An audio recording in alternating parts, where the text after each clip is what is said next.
So hello what's up, कैसे हैं आप सब? So finally are we ready? Are you ready for the audit exam?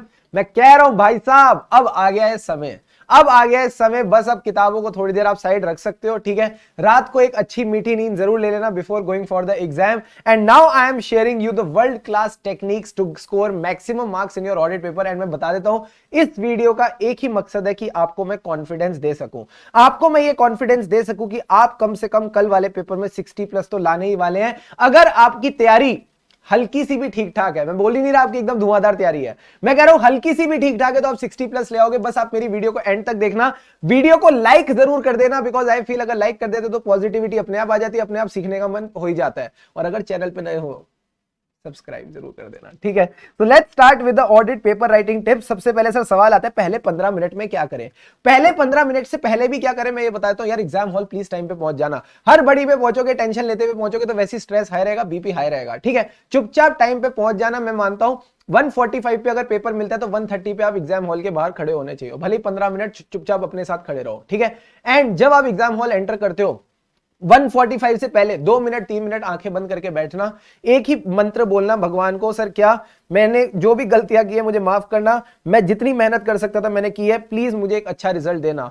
4 बार ब्रीद इन, 4 बार ब्रीद इन ब्रीद आउट करना है, आपको अपने आप एक संतुष्टि मिलेगी, एक सेटिस्फेक्शन मिलेगी, ठीक है। अब आते हैं सर फर्स्ट 15 मिनट्स। जैसे ही क्वेश्चन पेपर सामने आए तो बस ये सोचना कि मुझे सब आता है, मैं एकदम बेस्ट करके निकलूंगा, ठीक है। तो सबसे पहले तो आपने क्या करना है सर, आपने सिलेक्ट करने सर क्या, आपने डिस्क्रिप्टिव क्वेश्चन सिलेक्ट करने, यानी पहला वाला तो कंपलसरी है ही है, बाकी 5 में से 4 डिस्क्रिप्टिव क्वेश्चंस आपने सिलेक्ट करने की। कौन कौन से आप करोगे? इस टाइम पे आप अपने एग्जाम रूम के हालात देखते हुए थोड़ा स्मार्ट वर्क कर सकते हो। एग्जाम्पल के तौर पे सपोज आपको कोई दिख गया क्वेश्चन है, मान लेते हैं या तो ऐसे 570 का क्वेश्चन दिख गया, ठीक है। अब आपको पता है ऐसे 570 में उन्होंने आपसे डिस्क्लोजर पूछ रखे हैं।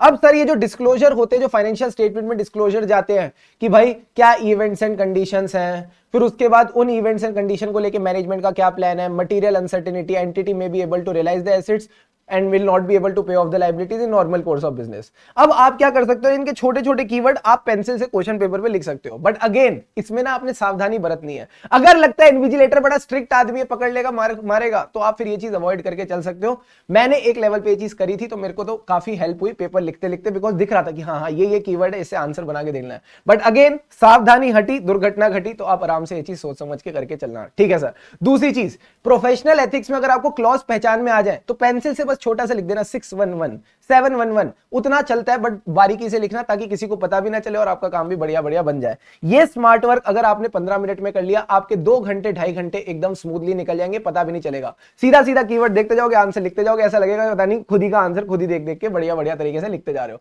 क्योंकि पता है क्या होता है, जब हम पेपर लिख रहे होते हैं ना तब कई सारी चीजें याद नहीं आ रही होती, बट जब हम 15 मिनट में क्वेश्चन देख रहे होते हैं, एक एक करके भर भर के सारी चीजें दिमाग में आ रही होती है। तो अगर हम छोटा छोटा करके अगर हल्का फुल्का लिख भी ले तो मुझे नहीं लगता कोई दिक्कत की बात है, दैट इज एक्सेप्टेबल, बट या you need to be careful. अब आता है सर सवाल सीक्वेंसिंग का। हम एमसीक्यू कब करें, हम डिस्क्रिप्टिव कब करें? तो मैं बताता हूं मैंने क्या करा था और आपको भी उस हिसाब से बोलूंगा। सबसे पहले तो अपने जो बेस्ट 3 डिस्क्रिप्टिव क्वेश्चंस है ना उनको कर लो। तो 14 3 42 के आपने क्वेश्चंस कर लिया। मैं बोल रहा हूं ये बेस्ट 3 हैं। अगर आप अपने बेस्ट 3 कर रहे हो तो मैं ये नहीं कह रहा आपके 100 में से 100 आने चाहिए, नहीं, मान के चलते हैं आपके अपने बेस्ट 3 में 70% आएगा, ठीक है। बेस्ट 3 में लेट्स कंसीडर आप 70% स्कोर करते हो, तो इस 42 में से आप कितना स्कोर कर लोगे? लेट्स कंसीडर आप यहां पे अराउंड 29 मार्क्स तो स्कोर कर ही लोगे, 29 to 30 मार्क्स तो स्कोर कर ही लोगे, बिकॉज ये मान रहा हूं ये बेस्ट 3 क्वेश्चंस है, ठीक है। बाकी 2 क्वेश्चंस को मैं भी कंसीडर नहीं कर रहा, you are attempting your best 3 questions, ठीक है सर। जब आपके ये बेस्ट 3 हो जाए, सर बेस्ट 3 करने के लिए कितना टाइम लगना चाहिए? आई फील बेस्ट 3 करने के लिए यू शुड टेक, एक क्वेश्चन पे आधा घंटा तो 3 क्वेश्चन पे 1.5 घंटा, 1.5 आवर्स में आपके बेस्ट 3 क्वेश्चन हो जाने चाहिए। फिर आ जाओ एमसीक्यू पे। एमसीक्यू को करने के लिए I am giving you again 30 to 45 minutes, ठीक है। 30 to 45 मिनट्स आप ले लो और इसमें आप टारगेट करोगे कम से कम 20 नंबर। एंड जनरली जो मैंने देखा है, अगर एमसीक्यू थोड़े एवरेज लेवल के आते हैं, ठीक ठाक आते हैं, तो 24 स्कोर करना भी कोई बड़ी बात नहीं होती। जो शानदार वाले बच्चे होते हैं वो तो 26 27 28 ले आते हैं, ठीक है। बट आपसे मेरी एक छोटी सी रिक्वेस्ट है, 20 से 24 तक तो कम से कम ले ही आना। पास तो देखो आप यही हो गए हो, पास तो आप यही हो गए हो, अभी आपने बाकी क्वेश्चंस तो अटेम्प्ट भी नहीं किए, ठीक है। अब आते हैं सर रिमेनिंग क्वेश्चन पे जो आपके 28 मार्क्स के हैं। इन रिमेनिंग में भी ऐसा तो नहीं है हम बिल्कुल भी कुछ नहीं पढ़ के जा रहे हैं। एटलीस्ट 50% तो याद आएगा, 50% तो अपन याद कर पाएंगे। 5 में से 2 या 2.5 पॉइंट 3 पॉइंट तो याद आएंगे। हाँ सर 2-2.5 पॉइंट याद आएंगे, मानते हो इतना? हाँ सर। क्या मैं 40% मान लूं, आप इसमें से 40% स्कोर कर लोगे? हाँ सर मान लो 40%। 28 का 40% कितना होता है बताओ? सर 11 नंबर होता है। चलो 11 नंबर मान लेते हैं। ओके, अब टोटल कर लो, अब टोटल कर लो 29 + 20 + 11। ओ माय गॉड सर ये तो 60 हो गया। और अगर आप थोड़ा और अच्छे से करो तो ये आप 65 नंबर तक तो एज अ एवरेज स्टूडेंट ही पहुंच सकते हो। मैंने अभी माना ही नहीं आप ब्रिलियंट हो, मैं भी नहीं था।